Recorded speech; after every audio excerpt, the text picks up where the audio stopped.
Ma'am, why do the tendrils have such a fucking chokehold on you? It's time to take A Therapeutic Dose, a prescription-strength reality TV podcast that explores the intersection of reality TV and therapy. Possible side effects may include entertainment, strong emotional reactions, and/or laughter. Here are your hosts, Ramona Ramirez and Margie McGee. Hello, everybody, and welcome to A Therapeutic Dose, where we meet at the intersection of reality TV and therapy. I am Margie McGee, and with me, as always, is my dear friend and co-host. Hello, I am Ramona Ramirez. I am pumped AF to be here. Super excited. We finally got like a breezy episode. Yes, finally. thank Oh my God, it was such a relief. It was such a relief. It was such a relief. And honestly, if we were to say, all right, Kyle, you have been with Morgan for 2 years. You are with Morgan. The end. Talk to you next week. It's like that would be enough. The stakes could not have been lower across the board. It's like, will Jade walk okay in the uninteresting fashion show for a store that has since closed? Oh. It's like, but I was so relieved. Again, we've had so many weeks of like daddies unaliving and, you know, marriages breaking up. And finally it's, I know. Will Jade walk and will Sutton, you know, she looked gorgeous. I loved her backless dress. Holy moly. Amazing. She's beautiful. I agree. I'm not entirely sure the store is closed because I go on her website every once in a while, and she does have some things at least for sale. Has there been a for lease sign in the window of her boutique? I don't know because it's sort of like tucked away off the road. I think I either read that or made that assumption, so don't take that as gospel. But all I know is that every time there's a scene in that store, I loved Sutton being like, I'm so busy with this fashion show. And meanwhile, her store is just like dead silent, full of clothes, empty of people. I'm like, you're not busy. You have like a really cool store to go to when you want. She does. But like, why would you come down from Bel Air ever to like fight the traffic? I totally appreciate her, but it's a fantasy land. It's not a real business. You know what I mean? I do. I know what you're saying. There's no world where that the rent in that area has got to be astronomical. And she sells like one shirt to a friend every 6 months. It's like, I don't know how she does it. I'm so sick in the head that when I go on her website, I'm like, God, do I want that? Do I want that? Do I want that? She curates like fine. They're fine. The clothes, everything's fine. A lot of it is like sayings like name them or let the mouse go. Ramona, I'll make one of those for you on like Redbubble or Zazzle, okay? And you can have it for $6 and it's fine. Oh my God, Zazzle. You don't need to pay $85 for a Sutton t-shirt. But I don't even know why. Actually, some stuff is less than $85, believe it or not. I do believe it because it's been in inventory for 6 years since the doors opened. Oh my God. I have problems. This is based on no factual information at all. It's just my... No, but like, why would I want to support Sutton? You know? mean, she has her moments of being sympathetic. Like, I think the best thing happened with her mom, with that tech outage and her mom not being able to come. I think it would have been more challenging to have Reba. I just feel like she would have teetered into the pool at some point, or I don't know. Oh, God. So it all worked out for the best. But I was happy for Sutton. I was too. Even though, again, the stakes just could not be lower. Nothing mattered, but I was happy for her that she had a good experience. She appreciated her friends. Her mom really tried. And that's great. I agree. Well, let's get to it in earnest. This is The Real Housewives of Beverly Hills, Season 14, Episode 14, Hemlines and Headlines. All right. We open with... Oh, go ahead. No, I just loved your commentary on that. All right. That's fine. That's the whole tone of this episode. It's like, okay. Yeah, exactly. Exactly. Sure. Oh, and I needed it so bad. We needed a break. It's been a very heavy season. It has. So we have a little bit of throwaway montages. Bose and Liel are drinking tea. Garcelle and Jade are at LA Models to get his comp card. Sutton FaceTimes with Reba, where we learn her plans are to come to LA to support Sutton. And then we start the first scene, legit scene, with Kyle picking up her sister Kathy, and they're in the car. And Kathy asks Kyle, basically, we're revisiting the last 3 minutes of last week's episode where the pictures of Mauricio being embraced by a much younger woman in an airport in Mykonos have, broken the Bravo internet. It was July 17th when that headline came out. It was the day after my birthday. My birthday is July 16th, so I remember that date. Everyone's talking about how this is reverberating for Kyle. Kathy asked Kyle how she's doing. Kyle is shocked about the Pat pics, and she's still processing.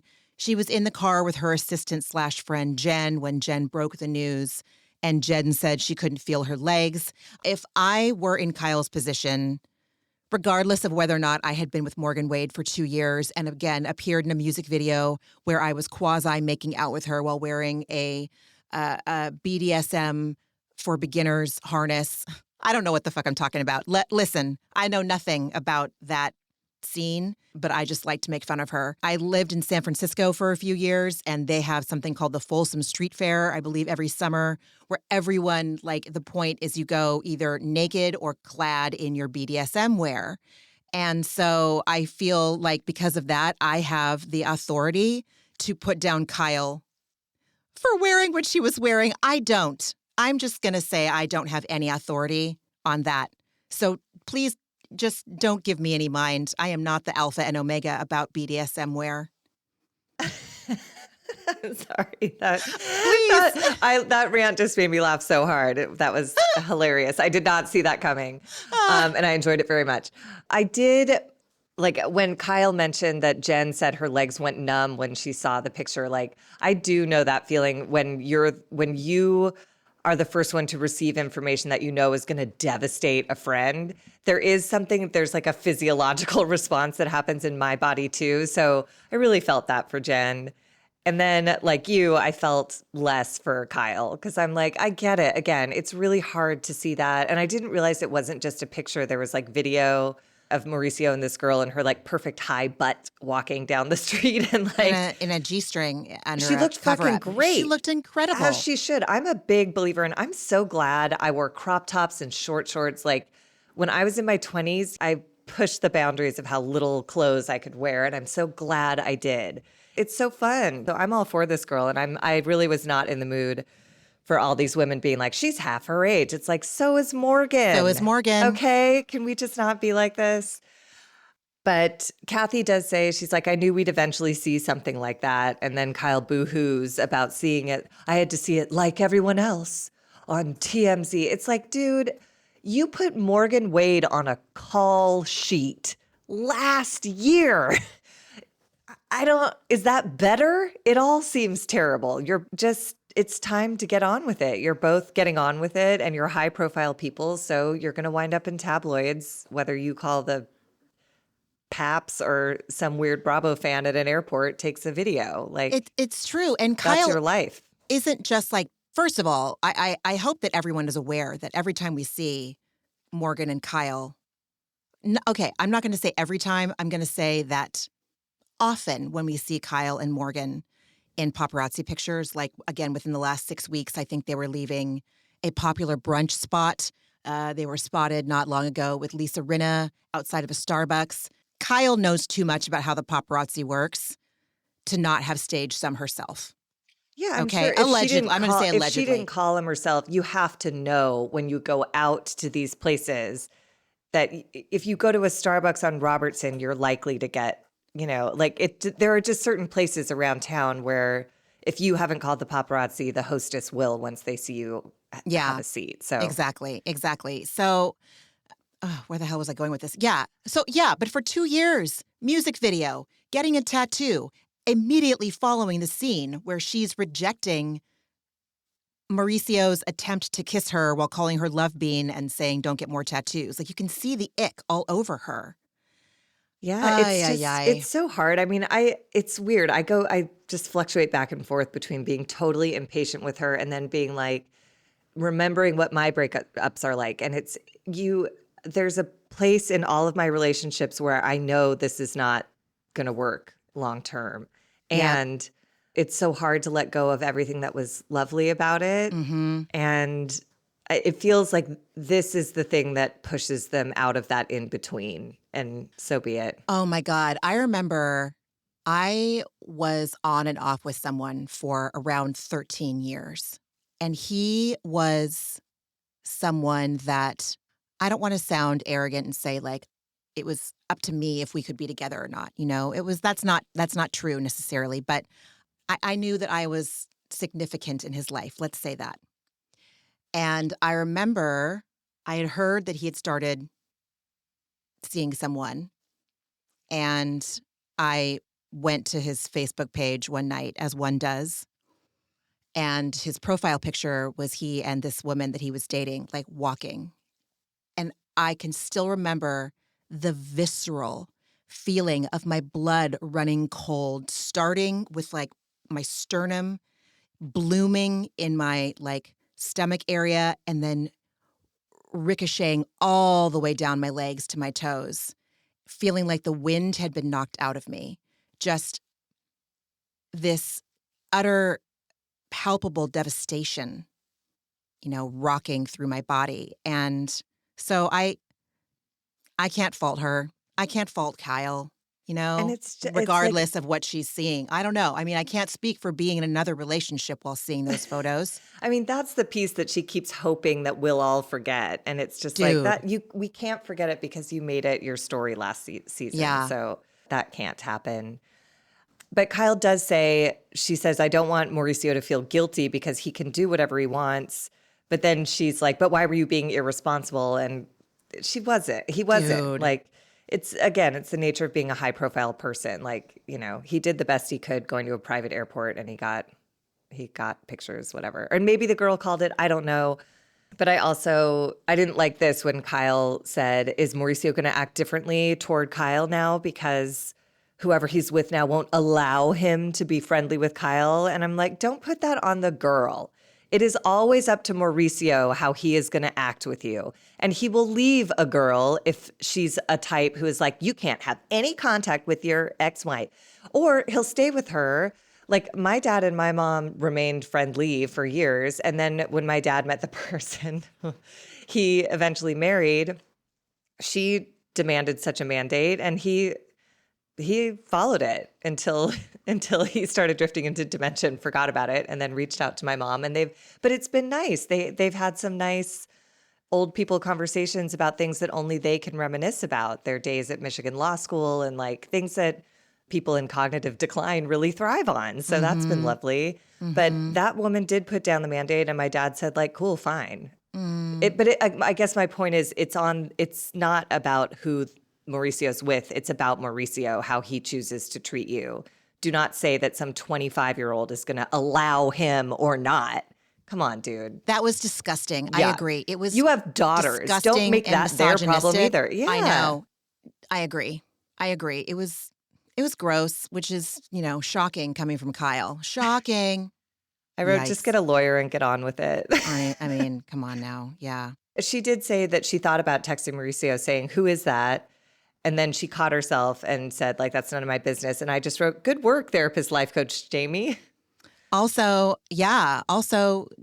you've been dating Morgan for 2 years. Right, I know. See, she does gaslight me at that point in the scene. I forgot it. Yeah, she gaslights everyone. She had other people to text. It's so different. You're so right. It's completely different.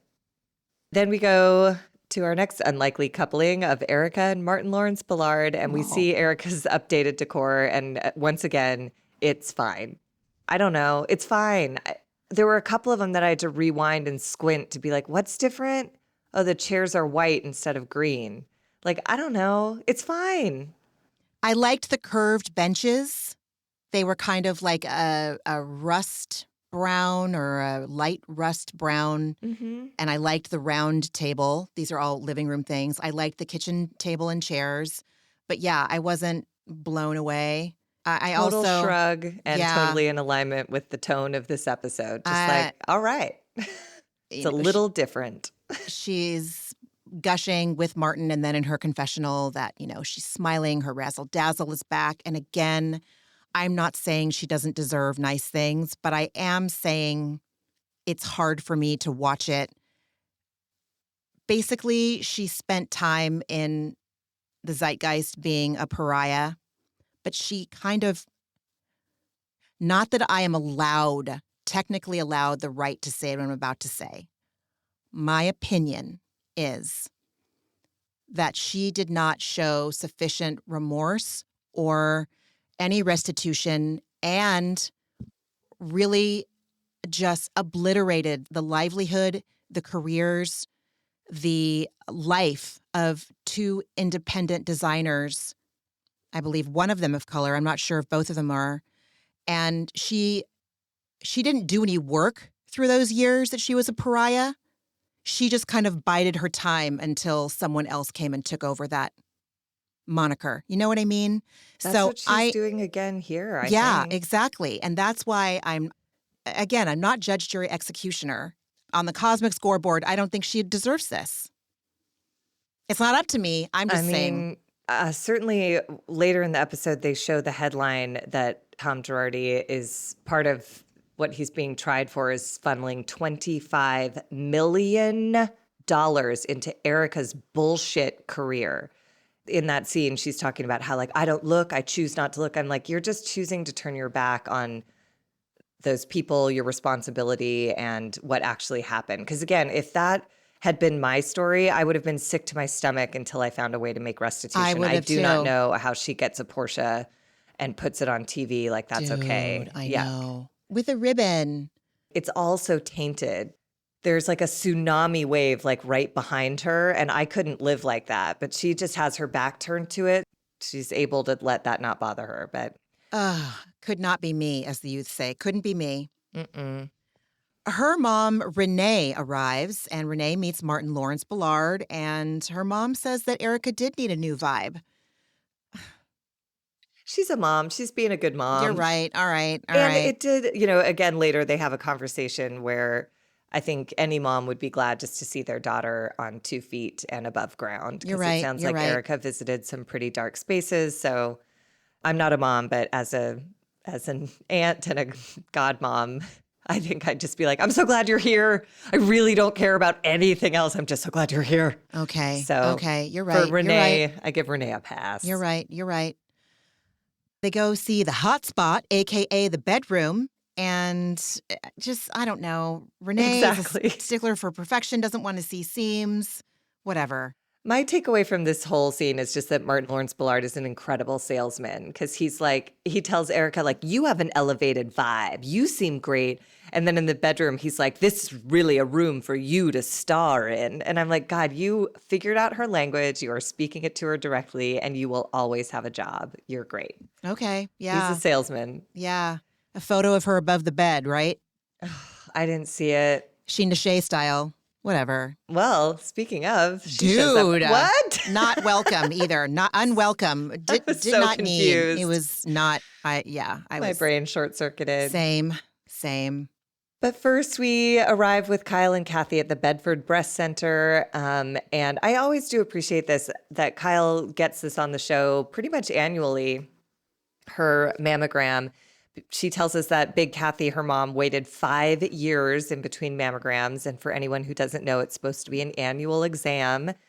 And by the time she was diagnosed, she was already stage 4, which is essentially terminal, with some exceptions these days as treatment gets better. But that's that's it. Stage 4 is as deep as you get. Mm-hmm.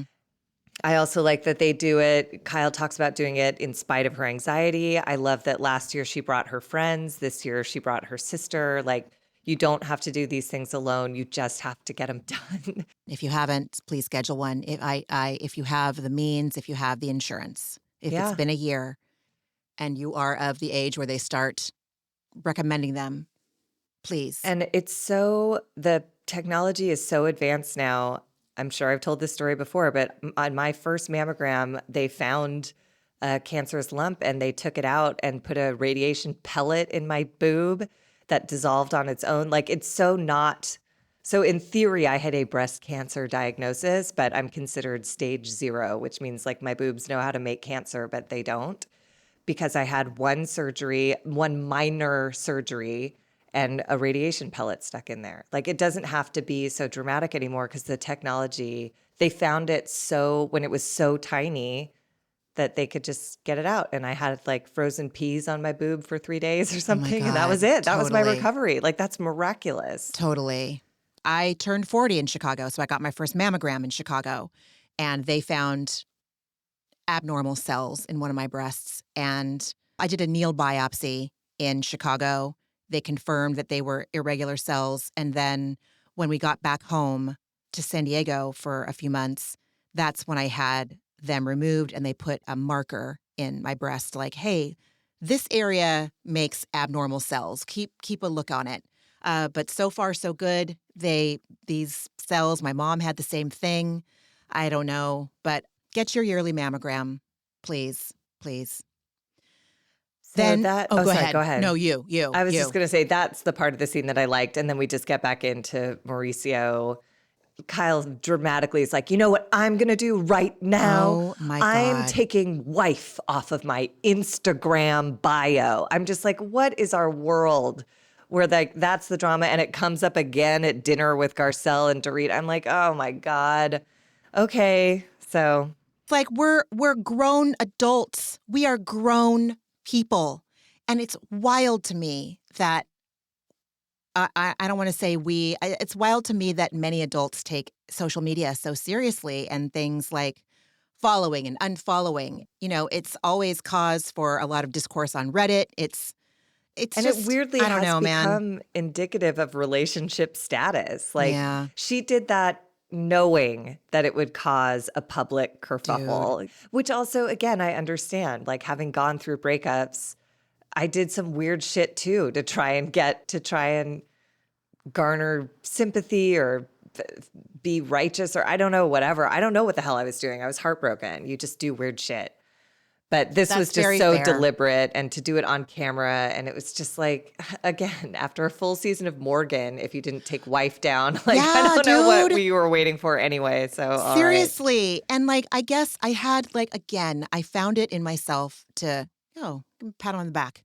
I found it in myself to have a sliver of compassion for Kyle. I have never been married to someone for 28 years or been with someone for 30 years. I've never been the mother of 4 to 5 children. I can't remember how many daughters she have. Do they have 5 or 4? Don't remember. I don't either.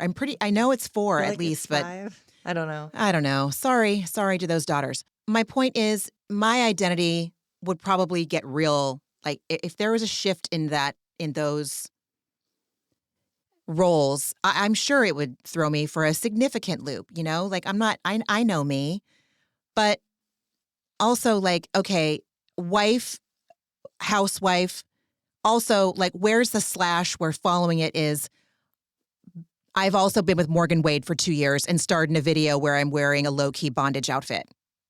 Yeah, I mean, I think this is just the natural course of a breakup where the reality of it lands. So like, I know like Kyle obviously is into Morgan and they're still together, but Mauricio provides something very different for Kyle. Kyle's the grown-up in her relationship with Morgan, and she could always go to Mo with whatever she needed, and now he's in his own place. So he's not there to turn on the TV or open the French doors so she can get a couch out or whatever the hell she's trying to do.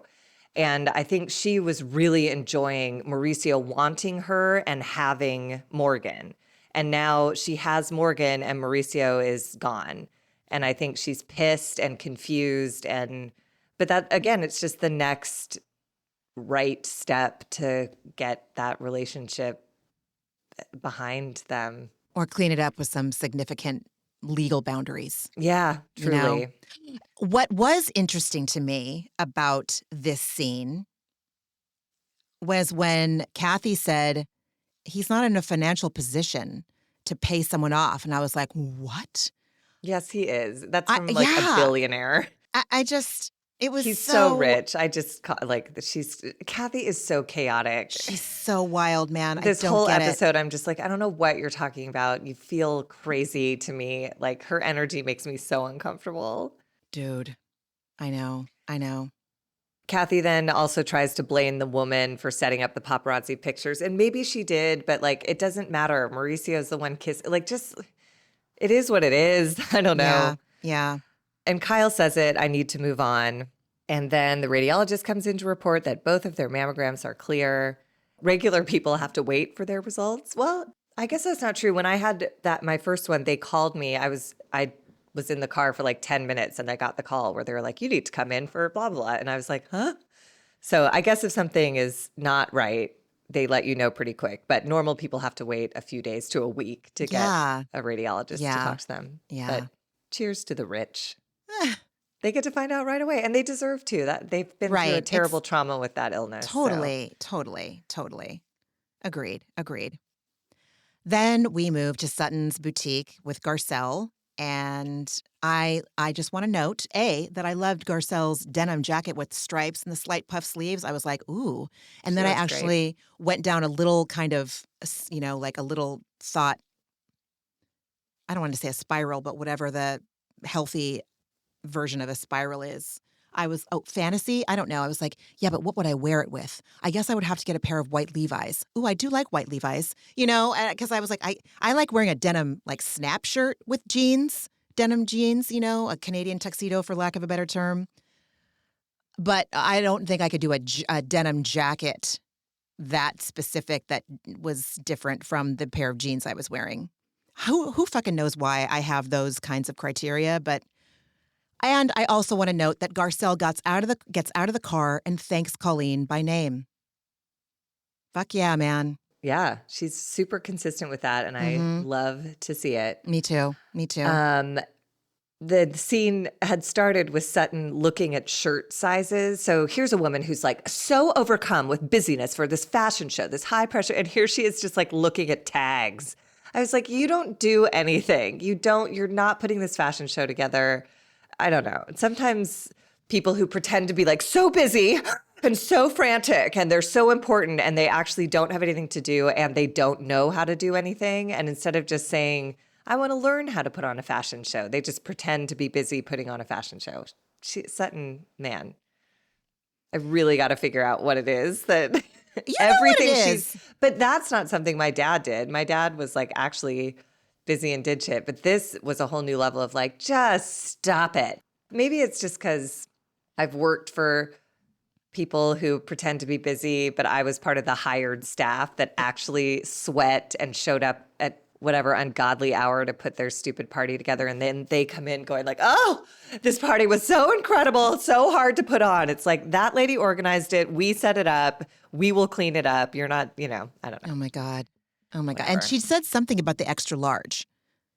Well, the sizes were out of order. Oh, that's why she said it. Okay, good. Thank you. Because I was like, what do you mean the extra large doesn't need to be here? Of course it needs to be there. Well, it was out of order. And she's like, this will drive someone with OCD crazy. And I was like, what is... Yeah. And then she tries to tell us at the fashion show, she's like, I've had my head in a laptop for 3 days straight. I'm like, no, you haven't. You were lightly pawing through clothes to look at tags. So come on.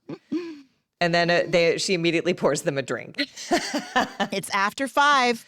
Sure. It's after 5. Okay. And you know what? I've said it myself. I've said it's 5 somewhere, and I've said, well, it's almost 5 or it's 5. Like, I don't know why we have this we're going to do anything to rationalize reaching for whatever is going to bring us comfort at that time. Fuck it. I can relate. And then we get the news that Sutton's mom's flight was canceled due to that worldwide outage that grounded all flights. And yeah, then she just takes a swing at Dorit. She wants her fashion show to be fun and gorgeous with no bullshit. And she wants all of our friends to feel welcome. So to invite Dorit or not to invite Dorit? And I was like, she did the right thing and invited her in the group text. And because producers probably were like, you need to invite Dorit. She's a castmate. She's on this cast. So and also there's nothing going on in this episode. So it helps just to have the possibility of even just light tension. Totally. Then it's their turn to talk about Kyle. This is when they start age shaming this young woman. Oh my God. And age shaming Mauricio. When Sutton says, Mauricio, get your dentures out. She's your daughter's age. Oh, Jesus. Come on. And there was also, like, in the previous scene, Kyle and her sister Kathy both saying, well, he's no Brad Pitt. I mean, listen, it's no secret that a lot of the Bravo fans have lusted after Mauricio and, Daddy, he and the other, what's the captain's name on one of the...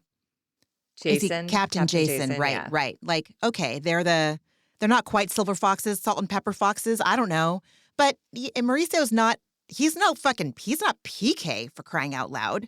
Do you know what I mean? listen, I'm not into Mauricio. Like, I think he's a little bit smarmy, but let's not. Okay, Brad Pitt's a piece of shit.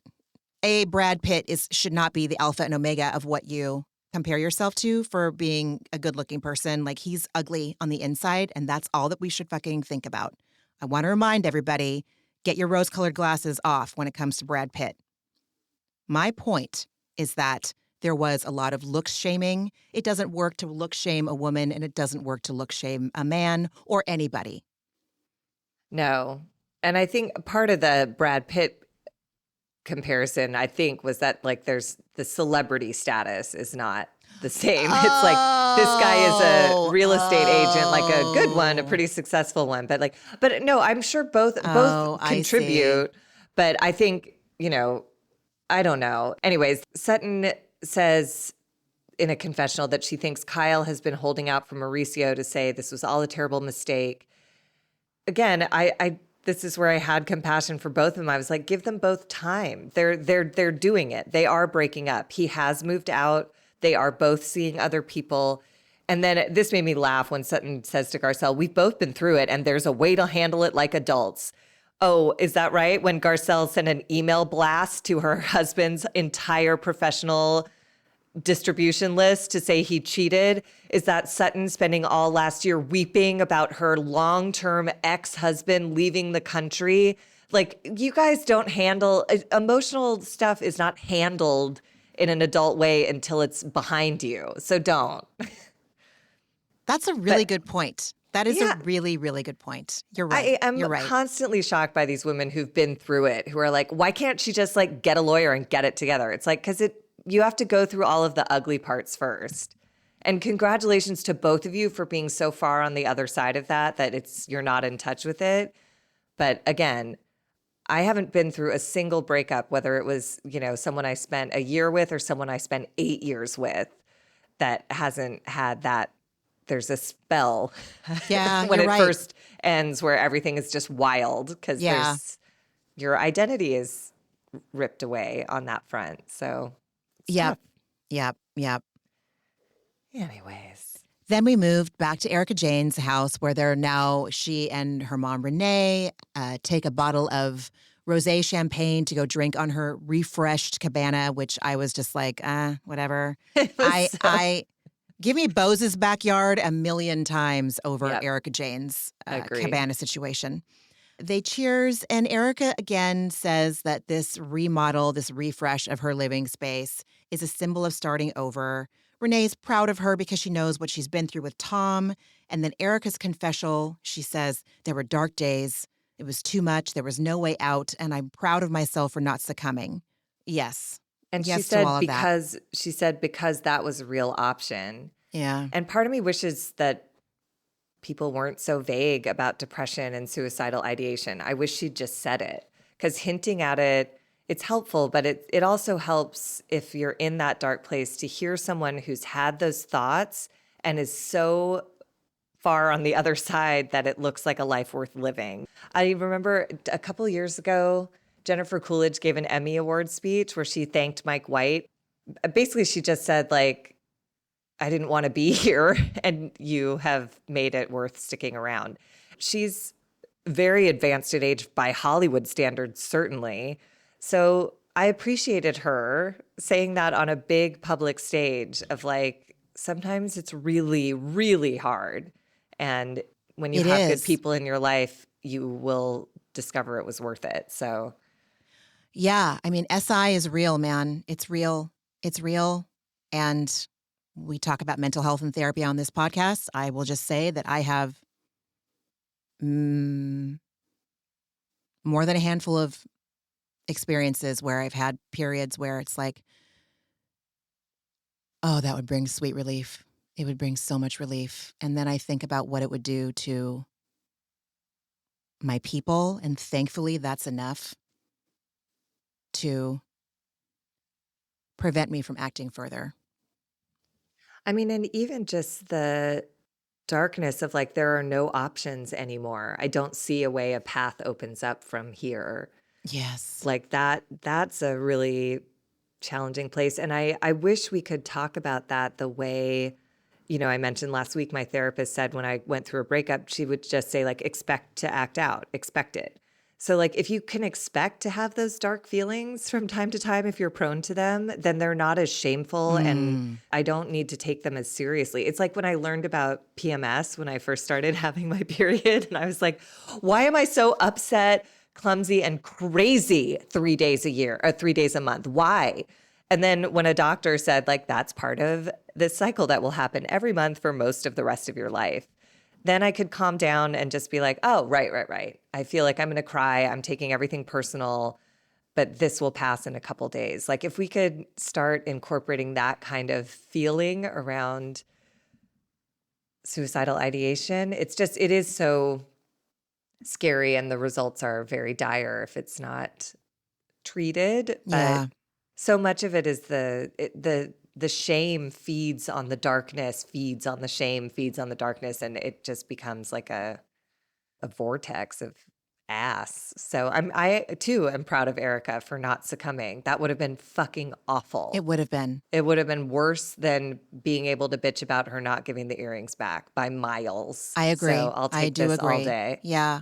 And again, to drive home the point that mental health issues can prove to be just as fatal as issues from the neck down. Mm-hmm. Oh, okay. No, because obviously I know that the brain can, even if you don't have mental health issues, the brain can also. Oh my God, you know what I'm saying? Yes, you know what I'm it's saying. to be treated the same way you would treat a broken arm. Mm-hmm. You wouldn't just go out and do cartwheels because people say you should be able to do cartwheels. Right. Like if you're Right. having a spell of dark depression or suicidal ideation, you need to treat it. Yeah. You need to tend to it the way you would a broken arm. Yeah. And Yeah. let it heal. You can't force a bone to fuse faster than it can. And same with like mental illnesses, they require that kind of attention too. It's just harder. You don't get the impact break. At least in my experience, I don't have a moment where I'm like, oh no, it happened. My bone is broken. My brain is broken. Like it's insidious. And suddenly I'm like, oh no, shit. Yeah. I'm at the bottom of a hole. I didn't see it happening. I slid down here because it was Yeah. fun to slide.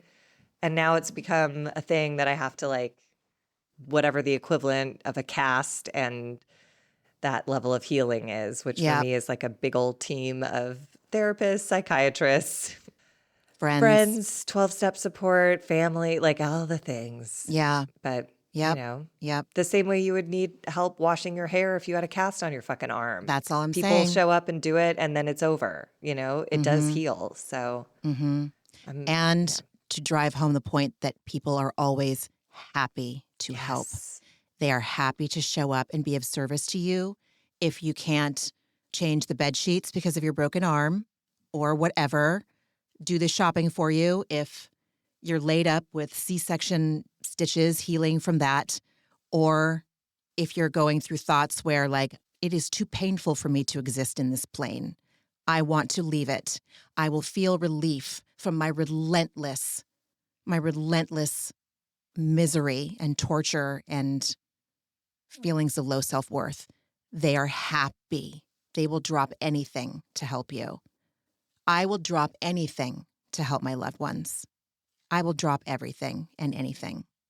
Anytime. Anytime. Totally. 24 fucking hours a day, 7 days a week. That was one of like my favorite things about Scandival is how Ariana's friends showed up for her immediately. Like she's someone who struggles with depression. They knew this was going to be a rock bottom moment for her, and they took turns sleeping over at the house. And she has said that saved her life, because she couldn't think clearly enough to not potentially not succumb to those thoughts. And look at her life now, Yeah. Again, the pain that she had to go through was excruciating. But there is something opens up on the other side of that stuff. So anyways, this again, bravo. It's not trash TV, man. Nope. There's lessons to take away even from Erika and her boring design refresh. Yes. It struck me when, she was saying that she wants to soak up every moment. And I wondered, and I'm projecting like my feet are firmly in middle age when I was in my 40s, I could still see, youthfulness in front of me. I'm middle-aged now, and my youth is in my rearview mirror, and it is making me really there are moments where I have a lot of panic about that. Grief, regret. You were talking earlier about how you were so grateful that you wore like crop tops and short shorts. Like I look back, back when I was, in my 20s, the only person that looked remotely like me or my body that was like loved by the masses was J-Lo. I would get compared to her a lot by white guys, which was, pretty effing ridiculous and now would be intolerable. I had a curvier body. I didn't have like rock hard abs, and that made me feel really bad about myself and less than. There was not really a body positivity movement. Obviously, I was in my 20s during grunge. I did not have a grunge body. I had boobs and butt for days, like I had hips. Like it wasn't cool then. And now it's okay to wear a crop top in any body shape you have. And I'm so sad that I let the standards of beauty hold me back from a life that I think, I can't know for sure, but in my fantasies, if I could go back, it would be different. Maybe it wouldn't be the answer to my problems. Maybe it wouldn't provide me the joy that I think it would. But part of what is so hard for me about middle age is like, damn it. I did have it going on back then, but I didn't know. I felt like everyone who dated me was doing me a favor or thought they couldn't get better, rather than like, oh my fucking God, she's a goddess. I am so fucking pumped to be with her. It was awful. I did not mean to misrepresent. Like I wore skimpy clothes, but lest we forget, you and I met in Overeaters. Right. I was not thin and ripped. I was just young and I certainly didn't have self-esteem. That I just was hot a lot, and I really liked the beach, and so I just wore the clothes that made sense with that, and I'm glad I did. And also just for your files, like I remember seeing you in the first meeting I ever went to, because you had on the cutest skirt and just like white tank top. And I was like, oh, this woman has like the best style I've ever seen in my life. She's so cute. What is she doing in this god awful hot room with all of these like sick people? She has it together. Oh my God. I can't believe it. That's hilarious. And it's also just, it's such a glimpse at how much of the sickness is in, they say is between our ears. Like I'll look back at pictures and I'll remember feeling unforgivably fucking fat at that stage of my life. I remember that summer I worked at that place and I was so disgusted with my body and everything. And I look at pictures and I'm like, you're fucking adorable. Like and then there's other times where there are pictures from New York City when I thought I like looked great. And I was in the throes of my illness and I was struggling. But I remember this picture that was taken at like Ruby Foo's in New York City. And I remember what I was wearing and how hot I felt.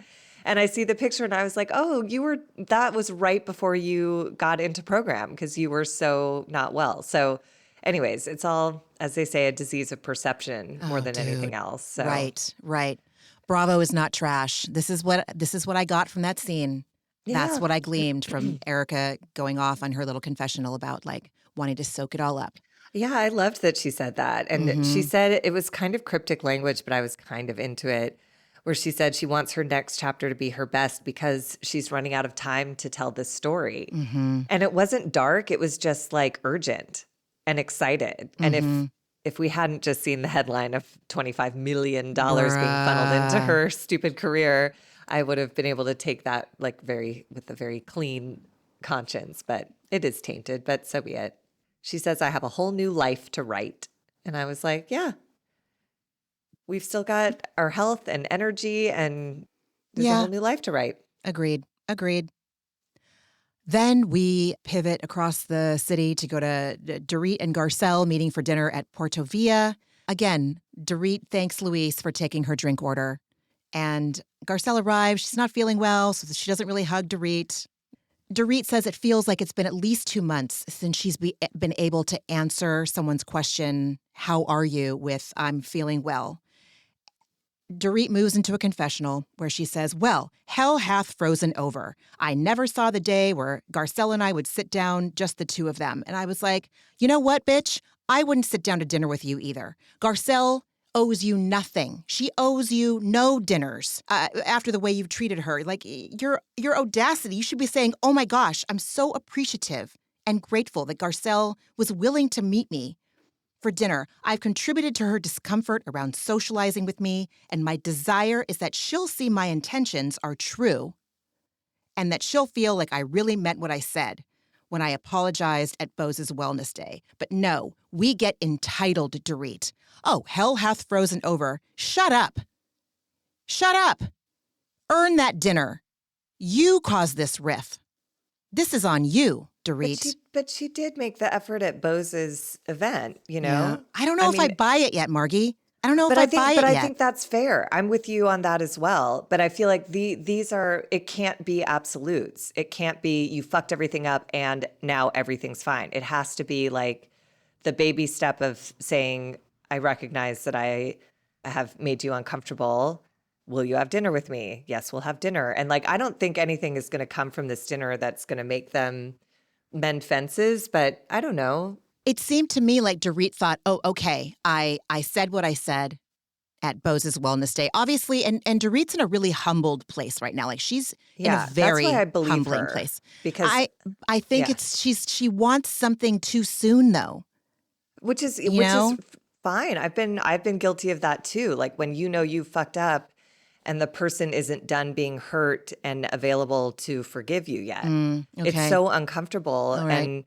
And in fairness, it did feel like Dorit was just trying to open the line of communication with Garcelle again and to try to help get some understanding of how they're both seeing Sutton so differently.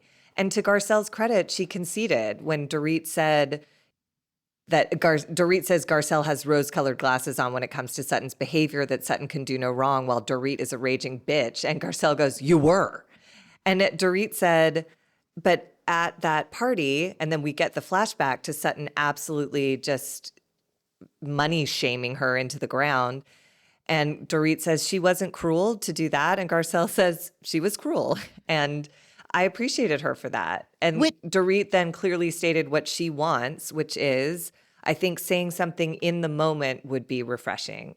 And I thought that was fair. And you don't get to expect that to be so, but I don't know how else to approach a topic like that of like, I don't understand how you can defend this person. Can you understand why I'm furious? And what I would have liked to see happen is in the moment you turn to your friend and say like, bridge too far. I think she did say something. She vocalized her, what word Not am at I the looking dinner. for? She went, ooh, they had the camera panned to her face, but nobody spoke up. That whole table was silent. Jennifer Tilly didn't say anything. Everyone just let Sutton. Erika was the only one who said, you think you're bigger than her? Which was answered with doubling down even harder. Poor Reed. I know agree. My wallet's bigger than her. Again, I think that Sutton took a really dirty turn that night. I think that Dorit was equally cruel at her barbecue. Oh, yeah, but then I have to look back at all of Sutton's behavior over the years. Ramona, you've got some work.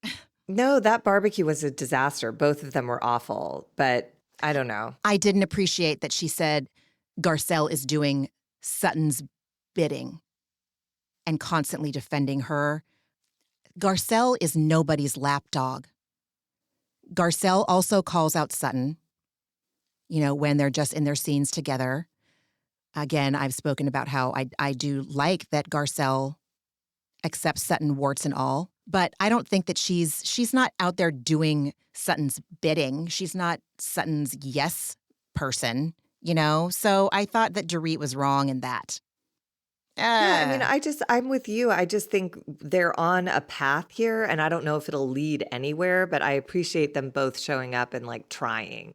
Because it didn't get nasty. This could have been like, fuck you for saying this about Sutton and fuck you for not. It was just like, this is what happened. This is what I didn't like. And Garcelle was like, I see that. That was not kind. And also, I stand by that your behavior isn't great either. Yeah, but in Dorit's confessionals, she seemed to not understand. It's like she has expectations of how Garcelle should be with her and at that dinner. I don't know if she's leaving herself room to consider other things that Garcelle might be thinking. And she is Yeah. wrong to assume that she's Sutton's lapdog. You know? Yeah, I don't know. I mean, if I was in that position with a table full of rich women, letting one of them call me poor in the Yeah. middle of a divorce where I Yeah. am about to lose everything and I have 2 children and no one to help me, I might look for the person, as Red Roberts would say, look for the helpers. And there was Oh not my one to be God. fucking found Oh at my that God. table. Oh my God. They all sat on their hands and ate their $2,000 baked potatoes and let Dorit be called poor. I think that's gross, but I Yeah. also don't run in those circles. So maybe that's like standard fare. And I just don't know. this is why I love you, friend, is because you're right. And I would never, if I was sitting at that dinner, I would have said, this is gnarly. We got to stop this. That's not okay. We need to Yeah. stop. We need to stop. I And don't I have any do- friends that would do that, but I'm just saying Exactly. that, like, if, God forbid. But, And I did appreciate Garcelle is like, there is sweetness in her because in one of her confessionals, she said, you know, I think people are forgetting that Dorit is going through this divorce with 2 small children.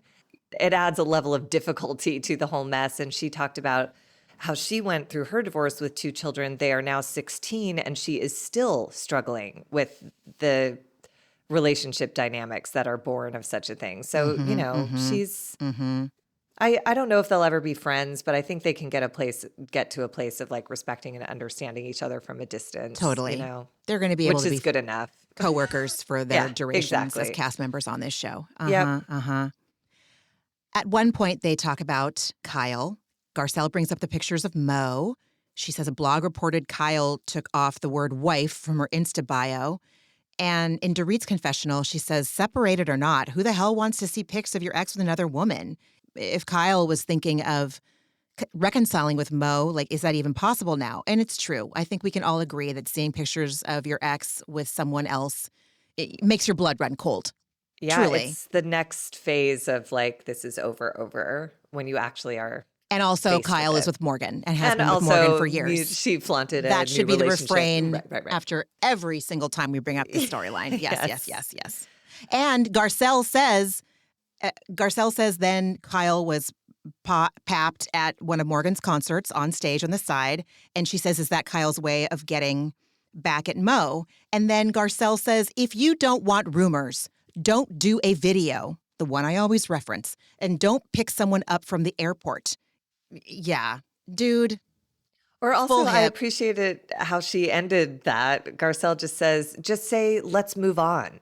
Instead of, then it's not scandalous anymore. And essentially that is what's happening in its own weird Instagram bio way. They Oh are my both God, how now embarrassing. slowly getting to the place of let's move on. Middle-aged people. I don't know. Again, Garcelle sent an email blast to her husband's entire professional. Like, you don't act normal when you are going through this. You're So right. You're right. Everyone's You're right. expectations need to like soften for a minute until these two get to the place where they're like, this is actually over and we are going to divorce and be done. You're right.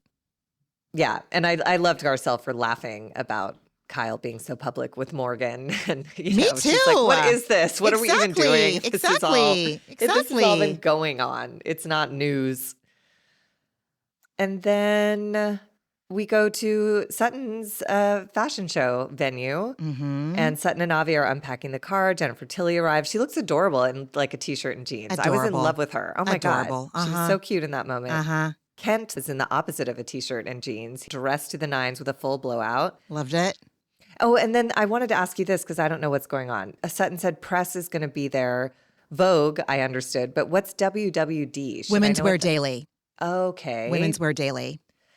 And then she goes on to say that also in attendance will be celebrities and non-celebrities and buyers. And I did not see a single celebrity. The only person the camera gave us was Sheena Shea. So were there celebrities there? There were probably Jennifer Tilly was there. Socialites or something. Maybe there were socialites. I'm sure it was stacked with influencers. That audience. Okay. Uh-huh. Anyways, just once again, the lowest stakes of any event ever, and I love it. God bless. And they set up and they rehearse the models, and then I don't have anything. We have the pre-show glam montage, and the only thing in that was this lovely moment of reconciliation within Sutton personally, where her mom waited at the airport for 13 hours. She gave it her very best shot to make it. She tried for 2 separate days to get on a plane to get out there, but it clearly was not meant to be. But Sutton feels like that effort is an expression of the pride and love that she's wanted from her mom for a lifetime. And I thought that was everything. That's all you can ask for. It's better than the actual visit, honestly. I agreed. So the only other thing I gleaned from that little montage is when Erika, Jane, and Renee are getting their makeup done. It looked like the makeup artists were using soft contour brushes to do their blush instead of a traditional blush brush. So I tried it this morning and I really liked it. amazing. See, it's everything. It's a teachable. The show is a teacher. It is. Yep. And then we have the arrivals to the show, and Sutton just looks absolutely gorgeous. That dress is stunning on her. Amazing. She Color, looks phenomenal. cut, fit, stunning. It's so funny because she looked gorgeous, and everyone on that runway was like, meh. Everyone just looked kind of dressed all right, But she looked like blow your hair back remarkable, and then the rest of the show was like, that's fine. I think what they do is they take vintage clothes and they recut them. Or not even necessarily vintage, and they recut them into different styles. So while it wasn't, these were also clothes you could wear every day. You could, and I always appreciate a fashion show like that too. I could just wear that to go do my errands or go meet a friend for lunch. But Sure. I understand what you're saying. And bottom line, I thought Garcelle looked beautiful. Oh my God, yes. Kyle's ridiculous because she won't do the step and repeat because she doesn't want to face the press and answer questions about Mauricio. But I suspect it's because she does not want to answer questions about Morgan, because the most recent thing in the press was her standing on the side of Morgan's concert. And if it had just been about Mauricio, I bet you anything she would have walked the carpet, because then she could be a victim and be like, I'm doing my best. We're moving through it. But since the most topical thing would have been, did you go to Morgan's concert and be photographed for revenge? Then she looks like a homewrecker. Totally. Yeah. So she's like, no, not going to do it. Again, let's not forget her tagline is "The hills have eyes and they're all staring at me." I'm not staring at you, Kyle. And if you do cross my line of vision, here's what I'm going to say. Here's what I would have said to you that night if you had crossed in front of me at the Godfrey at Sutton's fashion show. I would have said, ma'am, why do the tendrils have such a fucking chokehold on you? Every reunion, what is going on? And they're like these perfectly created, styled tendrils. They looked like ribbon candy. It is so they were annoying. So sculpted. I can't stand the tendrils, and Kyle won't let go of the tendrils. Jesus Christ. Then everyone, Erika, Jennifer Tilly, Bose, Kathy, all arrive. And then Kyle is talking to Sheena, which was just so my brain short-circuited. I was like, I don't understand what I'm looking at. And then Sutton, this is when Sutton drove me crazy. And she's like, I don't know where I am. My head's been in a laptop for 3 days. I'm like, has it? Because we saw you checking T-shirt sizes and having a cocktail. I think you're fine. See, and I thought, I feel like I would be the same way that night. And I liked Garcelle validating her and saying, Garcelle was lovely. It's okay, dude. Yeah, it's a big night. Your feelings are very appropriate right now. And then a couple beats back, I made a note of this. In Dorit's confessional, she says, I'm curious if I'll get an apology if I'm just here to fill a seat. Shut up. Fill a seat. This night is not about you. It's about just Sutton. fill the seat. You're showing up to your job. You're a cast member on this show. You know you're going to have to film with Sutton moving forward. Be quiet and don't make this about you tonight, Dorit. Sorry. I did appreciate, I think it was Garcelle's confessional where she said for Sutton, there's a void of validation from her family, her mom and her ex-husband. And Garcelle's interpretation of this entire event is that it is to say, look what I can do. I'm going to prove you wrong. And then Garcelle says, and I think Sutton will always have that need. And that broke my heart because it's like, I think that's true. Without intensive therapy, you will always feel unworthy, unseen, unappreciated, invalid. To take this back to therapy and take what Garcelle said back to my own therapy, obviously. I used to be really attached to the idea that I wouldn't be worthy of love or relationship, or I wouldn't be considered to be healed. You know, I always thought that I had to let go of my need for reassurance. Like that was a bad thing to have, you know, and if I needed to ask of that from whoever my romantic partner was, like, hey, I need to feel safe. And in order to feel safe, I need reassurance. And I thought for years that I should get rid of that. Like, oh, I need that. That made me not a whole person worthy of being in a relationship of the kind that I wanted, you know?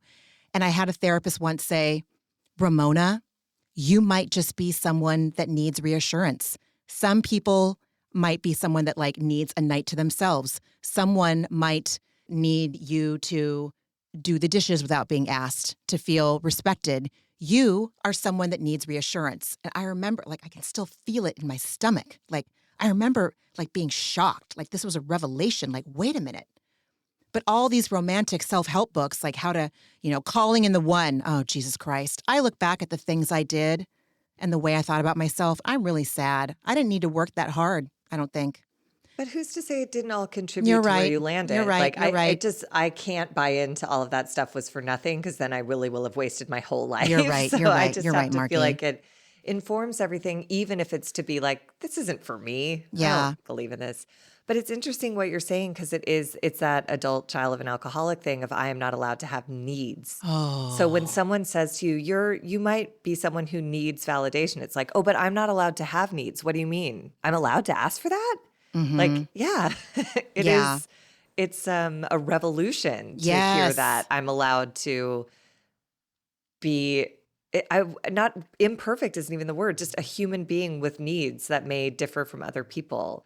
And I'll find the people I'm meant to be closest with when they're the ones who can accept those needs, if not meet those needs. Yeah. You know, because not everyone has to meet them, but at least if I can just be surrounded with people who understand, like, yeah. I agree 100%. 100%. So that need might never go away for Sutton. And I don't think that she needs to be concerned with trying to rid herself of it.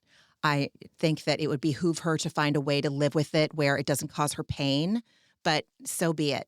Yeah, that's all I was saying with what I and shared. She's got a great friend in Garcelle who recognizes the need and knows that she's not the person who will ever be able to fill that or fix it. And so she's just there to like bear witness to her friend having a big night. Oh my God, I love it. Oh my God. And then Dorit goes up to Kyle and asks how she's doing. And Kyle says, like, well, she says she's doing okay while pushing a fucking annoying tendril out of her face.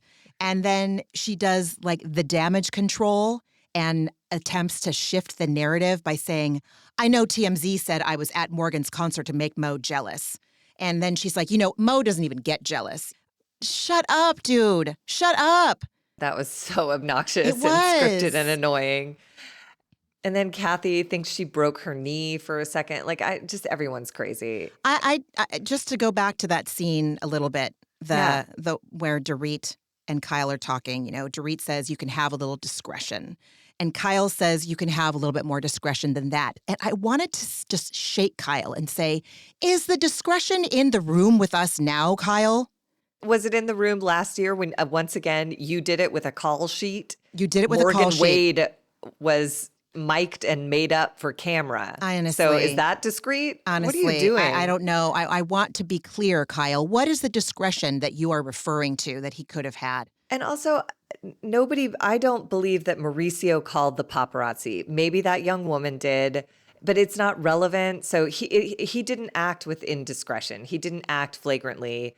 Something that was already happening that everyone suspected was happening was caught on camera for the first time. When you're separated and it's totally appropriate, it's fine. Bruh. Yeah, and then we have the can someone just tell me, do people still find Kathy hilarious and charming? Like, is she still bringing comedic relief to this franchise? I Or think some people do. I just find her inexcusably out to lunch. me It's too. like, I get that you're like an eccentric billionaire, but like, go to your seat. Don't walk backstage. I love that model for just pushing her out of the way. I was like, she doesn't know who you are and she doesn't care who you are and she is there to do her job and you are in the way. So age before beauty does not apply in professional circumstances. Move it. So fucking entitled and just Yes. without remorse. Yes. Without remorse, just like sits down and laughs at her antics. Just like, are you fucking kidding me? There are other people in this world. And like you said about Dorit, don't make this about you. Kathy walking backstage 5 seconds when everyone is seated to pitch something, like Sutton said, from a 1950s fashion show where they used to announce what the models were God. wearing. It's just so inappropriate. It's so unnerving before any performance of any kind to have someone in your space make a weird, it's like, no, just have a seat and let this go how it goes. Like, and to invite my nemesis backstage to get on a mic and announce my clothes. Like, no, Kathy, Dorit should not come back here to Oh. announce the models and what they're wearing. You're insane. It was so insane. It was so insane. The models start walking. They all look gorgeous. Kyle says, Real go quick, ahead, not please. before, I just have to mention it, or I wouldn't be me. Not before Sutton says that she's wildly nervous and sick to her stomach, and the drinks aren't helping. Chug's drink.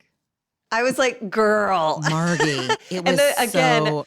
I'm convinced one of the camera people is an adult child of an alcoholic because this was shot from a weird, great distance. It was not framed up.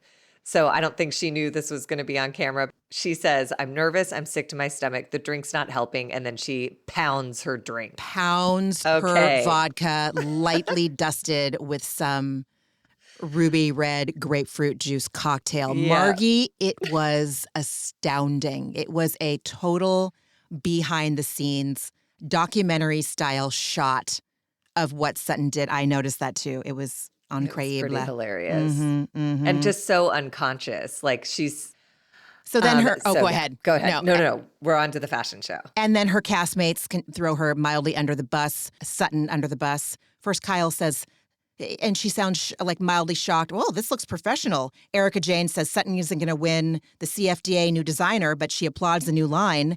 Producers ask Dorit in her confessional if she's impressed with Sutton's new collection. Dorit feigns shock. She leans back so hard, her heavy earrings like wobble and wiggle. And it's like, listen, where's Beverly Beach? Where's your wedding atelier line? You know, like, you're boring and basic, dude. You're boring and basic. You don't know how to recreate something from another piece of clothing. Just Neither does Sutton. Oh, Someone boy. else did it, and she put her boy. name on it, and that's great. But look, like this whole episode, the fashion show was totally fine and completely forgettable, and that's great. For me, the highlight was how completely tickled Garcelle was by God. watching her son. She could not, her legs were moving. Her smile took up the whole outdoor space. She was so happy and proud, and I just loved it. I did and you could too. tell he was quietly proud in the way a 16-year-old boy is. She's like, "Oh, where'd you learn to walk like that?" And he goes, "YouTube." I mean, and then we see a flashback. Garcelle walked for Calvin Klein. That was in her New first York show. City. In New York City Her in first show. 1984, when Damn. women who looked like her were rarities. They were it was not the norm. I just fucking love Garcelle. And she said she was so nervous when she did that, which made her so proud of her shy boy yeah, for getting up in front of people and he's good. taking a big walk. He's real good. As someone that I can't stand the Nepo models, I would like somebody to tell me why Kendall fucking Jenner is considered a supermodel. Supermodels are Linda Evangelista, Christy Turlington, Paulina Porizkova, Naomi Campbell. Oh God, I just forget Webb's first name. Tish Goff. My point is, these quote unquote models that are considered supermodels now. I don't get it. I don't get it. And I'm not like coming from that like boomer light place. Like, I don't get the new music of today. I'm just saying I don't think anybody is special right now, like the real supermodels were. I don't know. Yeah. Tell me why I'm wrong, or open my like mind. Beautiful, but I agree with you. Beautiful by a scalpel. Maybe, but so is everyone now. You know, I don't think the original supermodels were. Of course not. No. That wasn't available. They are now. I mean, but that's, to me, I don't know. And I'm not putting down plastic surgery. I'm not putting down work. I'm not. I'm just saying that it seems like all you need is like a big Instagram following. Yes. None of these people look unique to me. I don't understand, unless designers are like, well, we got to do what we got to do now because Instagram and followers are the way we're going to. Because they have to sell their clothes. I think it's reprehensible and terrible and lazy and sad. I think it's sad. I don't disagree. Oh my God. Sorry. But it's how like it's so complicated. It's how art is functioning right now. It's like, oh God. That's why when TV shows are being cast, they look at people's followers. And I get it. But if the TV landscape is so spread out now that I understand why, if you can guarantee 1 million followers, 2 million followers by casting this person, you can, like, I get it, I guess. It's commerce. I don't love it, but I'm trying to get into acceptance because I don't understand that world. And so I maybe don't have total appreciation for what those talents are. So I don't know. But I'm with you. There were, like, again, the models that RHOBH photographed were just of a different. But maybe that was because of the age I was, and I wasn't yet a woman. So I looked up to those women as like, that's the most beautiful thing you could ever be. Mm-hmm. Any one of those like 5 original supermodels was like, are you kidding? Claudia Schiffer. Yeah. Like Tatiana Petitz. Naomi Campbell, all the ones in the George Michael Freedom video. Mm-hmm. That's the video where I was like, oh my God. Yeah. I see what lies ahead for beautiful women. That's gorgeous. Ay. And then Sutton gives a speech where she hopes her daughter is proud of her. And then she makes this vague mention that her mom was supposed to be there but couldn't make it. And I was like, can you tell them she missed a flight and didn't die? Because when you say that an 83-year-old was supposed to be there and isn't, I got like panicky for everyone in the audience. But she was hoping that everyone was proud of her. And then everyone congratulates her. It's very sweet. And Sutton says, it feels really great. All of these women have inspired me in ways they'll never know. I'm so grateful to call them my friends, even Dorit. And then we go out on like a little sweet grace note of a photograph of the group. And that's it. Thank God. So breezy. It was breezy. I'm so grateful. I'm so grateful. My God. Yeah. Friend, what else did you watch this week? This week I watched The Traitors, which I just love so much. The finale is tonight, I guess. I'm so behind. I'm like 4 episodes behind. You're fine. Shit. Don't worry about it. I don't. Yeah, I'm worried that someone's going to spoil it and like tell me who's been kicked off. It's still worth watching just for all of the stupid drama. It's so great. I watched Southern Charm and I watched the Oscars, and I think that might be it. I didn't have a big, heavy TV week this week. How about you? What did you watch? Yellow Jackets. Oh God, I still haven't started. Oh my God, I love that show. I don't care. I know season 2 got a lot of. People were like, what? And I understand why, but like, I love it. I don't care enough. I don't care enough to be critical of the shows that I love. I don't care if they have bad seasons. I don't care. I'm just glad it's back. Can we just be grateful that shit is back, you know? So Yellow Jackets, caught up on White Lotus. Oh my God. I love season 3. I wasn't sure, but I'll tell you when I talk about my antidepressant why I changed my mind. I felt sick over the weekend. Remember last week I was chugging that ginger tea that my mom swears by to prevent colds. I ended up like just feeling like shit. So I started season 7 of Love is Blind. I forgot to watch it. I'm right at the episode where the weddings are going to happen or not happen. Who knows? But I'm really enjoying this season a lot. I watched the Potomac reunion And then I watched the documentary. It's just a 2-part mini docuseries on Netflix called The Search for Instagram's Worst Con Artist, the one about Belle Gibson, the woman that said she cured her cancer through green Right. drinks and other healthy kinds of. Yeah. The cookbook, Yes, right? Didn't the she have whole like pantry a cookbook, right? Jesus H. Christ with these Scamandas and these Belle Gibsons of the world. And I watched the Oscars, and Adrian Brody and Robert Downey Jr. are the kind of men, especially Robert Downey Jr., again, is one of those recovering alcoholics that makes me want to run screaming from the room. Arrogant, gets a kick out of himself, thinks he's hilarious and charming, and everything I say is just, I can't stand that man. And what the F was Adrian Brody going off about? I couldn't stand it. And then Hulu fucking cut off the end for everybody that Oh. was watching via Hulu. So anyway. I don't remember what Adrian Brody was talking about. Exactly. I tuned out. Exactly. Yeah, I'm sure I exactly. started petting the dog or something. I don't know. What was your antidepressant this week, friend? My antidepressant was yesterday, starting this new session of this class that I teach. The class has like a poetry element to it. And I thought, like 4 years ago, I thought I hated poetry, hated it. I thought it was pretentious and stupid. And I've since come to like love it. So I love prepping for this class because I get to like read lots of poetry and still hate some of it and then find like weird, rare gems that serve the purposes of this class. And then I just loved teaching the class. It was the first day and everyone was wonderful. And I just was so energized and inspired. And I just love teaching that class. So it was a legitimate antidepressant. So there you have it. I love it. I How love about it. you?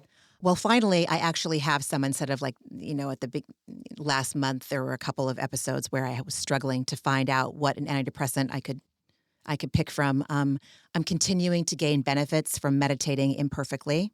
On Saturday, I had an experience where I got an email. I'm in this situation where I am trying. Well, I'll just talk about it right here. Remember, like about 5 months ago, I had a Morpheus 8 treatment where I was. That long ago? Yeah, it was Halloween day. I had Oh, that wow. Morpheus 8 treatment. My face, like, I got a full allergic reaction. Face and neck, like, blew up. I still have like post-inflammatory hyperpigmentation from it. My point is that I have been pursuing a refund from this plastic surgery office, and I realized that I have been feeling like bullied and coerced, and like I was beholden to them. And on Saturday, I got an email from them. And it gave me this like panicked feeling where my like scared, terrified child took over and reacted. And all of a sudden I was like, I don't want to do this anymore. And so I put on a meditation. I put on a Tara Brach meditation that she focused on rain, recognize, appreciate. What's the A? Oh, shit. Accept. I don't know. Recognize, accept, investigate, and nurture.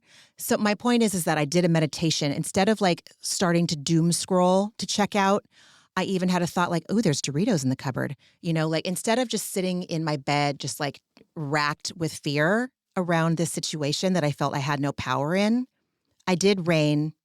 Recognize, allow, investigate, nurture. Thank you. Recognize, allow, investigate, nurture. Yeah. So I went through, I did rain on what was going on. And I was able to calm down.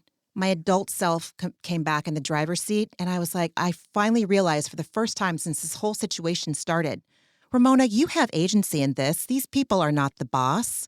You're not beholden to them. You don't need to follow their way of, wrapping up this whole fucking fiasco. And I was so proud of myself for choosing a different way. Like, that's what I want to do moving forward in my life. So it shifted everything, and I have been partially refunded, and I have pushed back saying, oh, it's a full refund. So, TBD. And then last night I did ketamine at home for the first time. It had been a really long time since I'd done it.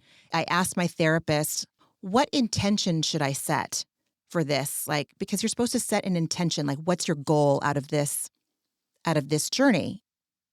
And she's like, I think you should focus on going from mindful to mindful, meaning going from the monkey mind, the anxiety thoughts, the panicky thoughts that like are constantly in a like interlocking, tangled chyrons in my brain, to the kind of thinking that I had on Saturday when I got the email that sent me into fear and spiraling and outcomes that made me anxious.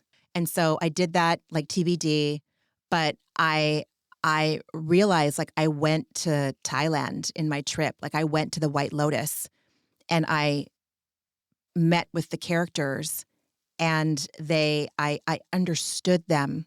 I understood their thought processes, their current states, if you will. And then when it was done, I was like, Josh, I need to start watching season 3. I need to start rewatching season 3 of White Lotus like immediately. And I was kind of bored with the first 2 episodes the first time I watched them. And then last night when I watched them after my trip, I was just like, I cannot wait to see what I'm so invested. These people are complicated and this is riveting. Yeah, like who fucking knew, man? Art really affects me. Prestige TV is my favorite art medium. And I'm just glad Yellow Jackets and White Lotus are back. White Lotus is so good this season. I know. So those 3 women are just my God. So oh my good. God. Anyways, yeah. the whole cast is amazing. It is. So it's just in the backdrop, my God. Oh my it's God. Sumptuous and amazing. Those like hammocks in the water. Mm-hmm. I was like, I know. What? Yeah, so that was, I did an actual antidepressant last night. And again, it was a very informative, profound trip at home. And it lasted a long time. And it was really fun to have that break and go on the journey that my brain wanted to go on. Anyway, that was it. Love it. Yeah. Well, finally, a week where I don't feel like wrung out I after know. watching this show. This was a delight. And yeah, everybody take good care of yourselves. Yeah, take good care of yourselves this week in whatever way feels nurturing to you. However imperfectly you do it. Give yourself permission to do it imperfectly, and then you might actually be able to do it. Margie, when you gave me permission last week to meditate imperfectly, I did it. And now I'm listening to like meditations and talks about meditation as I fall asleep at night instead of podcasts, except for one night I was like, you know what? Watch What Crappens feels like a loving, nurturing thing to listen to as I drift off to sleep. And I let that be it. I let that be my imperfect meditation for the day. So anyway. You know, in 12 Step Rooms in the Big Book, there's a line that says, half measures avail us nothing. But in one of the 10,000 programs I'm in, they say, half measures avail us half. They're like, just do something. It doesn't have to be perfect or complete. It just has to be something different. Yes, I love that. I've gotten real on board with half measures avail us half. I love it, Margie. Great. I do too. Thank you again for saying that last week. It changed my perspective in a way I really needed. Everyone, thank you so much for listening. If you have if you're on your podcast platform and you're scrolling to find us, or you're scrolling to look at the episode and it says rate review, please, we would really appreciate it. Even if it's just hitting the stars, and pass it on. Take care of yourself. Thank you for hanging out with us this week. We'll talk next week. All right. Bye, everyone. Bye, everyone. Ramona and Margie are obviously not doctors and do not provide medical advice. Their content is intended to be used for entertainment purposes only. It is not intended to be, should not be interpreted as, or used as a substitute for medical advice or a diagnosis of any health or fitness problem, condition, or disease, nor a recommendation for a specific test, doctor, care provider, procedure, treatment plan, product, or course of action. My mom isn't a doctor.